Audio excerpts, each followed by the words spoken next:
வரலட்சுமி தாயை வாஞ்சையுடன் நாம் வணங்கியே வரவேற்போம். வரலட்சுமி தாயை வாஞ்சையுடன் நாம் வணங்கியே வரவேற்போம்.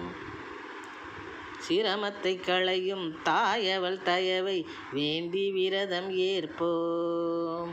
சிரமத்தை களையும் தாயவள் தயவை வேண்டி விரதம் ஏற்போம். வரலட்சுமி தாயை வாஞ்சையுடன் நாம் வணங்கி வரவேற்போம். வாழை மரங்களுடன் மாவிலை தோரணத்தை மனைதனில் கட்டிடுவோம். வாழை மரங்களுடன் மாவிலை தோரணத்தை மனைதனில் கட்டிடுவோம்.